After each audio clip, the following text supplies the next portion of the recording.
My dear long-lost American pen pal, there's so much I didn't understand before. I thought I knew what it was like to feel tired, but now I know that what I thought was exhaustion doesn't even scratch the surface. I see you, sitting in your car, the door open but not able to summon the strength to step out, feeling the weight of the day, the weight of everything, pressing down on your shoulders. You stare at the front door, almost as if it's an insurmountable mountain. I didn't know that in a land that promises freedom, so many of you feel like you're trapped in a cage. No matter how hard you work, no matter how much you sacrifice, there's always more to be done, and yet it never feels like enough. I didn't realize how many of you are silently carrying the burden of an entire life's worth of unmet needs, hoping, praying that today won't be the day it all collapses. I see now what I didn't before. How so many of you arrive home at night, but the thought of getting out of the car is too much to bear. How, even after a full day, you still feel so empty, so drained. You wonder how you can possibly make it through tomorrow. The exhaustion isn't just in your body, it's in your spirit, in your mind, slowly, quietly, draining you of everything. I see how many of you put on a brave face for the world, smiling through the pain, even when you're holding everything together with just your fingertips. How many of you feel invisible, surrounded by people who don't see what you're going through? The weight of 1,000 expectations from every direction, but when you look for someone to lean on, no one is there to catch you. There was a time when I thought the American dream was real. A house with a garden, a family around the dinner table, a job that provides a sense of security, everything in its right place. That was the promise. Education would lead to opportunity, hard work would bring peace. But the more I hear from you, the clearer it becomes.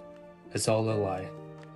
I thought healthcare was something you could rely on until I learned how many of you avoid going to the doctor because you simply can't afford it. How the cost is still too high, even with insurance. How, for some of you, a single ambulance ride is a reminder that the dream isn't real. I thought education was the ticket to success, but then I heard how student loans have become a second mortgage, weighing you down long after you leave school.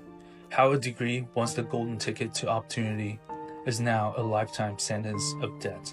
I thought hard work was the way out, but now I see that it's just another trap. The more hours you put in, the more you give. The more you work, only to end up with less. Still stuck in the same place, barely scraping by.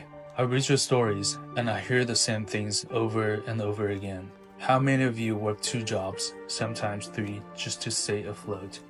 How many of you feel like you're living paycheck to paycheck with no room to breathe, constantly wondering if today will be the day that everything falls apart? And how many of you are afraid to even get sick because the single medical bill could wipe you out? But here's the thing that shakes me to my core. I can feel the strength in your words. I see the power in your resilience, even when you feel like you've been beaten down. There's an unspoken strength in each of you, and it's more than just surviving. You're still fighting to make a life, to make a future, even when everything tells you that you shouldn't. I can't promise that things will get better tomorrow, but maybe the first step is realizing you're not the problem. You never were. The system that built all this, that made you believe that you weren't enough, is the real issue. But I also believe there's a way out. The way to change it starts with the realization that we don't have to keep living like this. So many of you have shared your stories here, and every time I read them, it strengthens me. You are not invisible, you're seen, and I am listening. I believe that the better way is possible. It's possible when you stop accepting that this is just how life is supposed to be. When you stop accepting everything is set against you. I know there is the way out, but it starts with each of you realizing that the pain you feel, the exhaustion, the fear is not your fault. The dream wasn't meant for you. Warmly, your Chinese pen pal, D.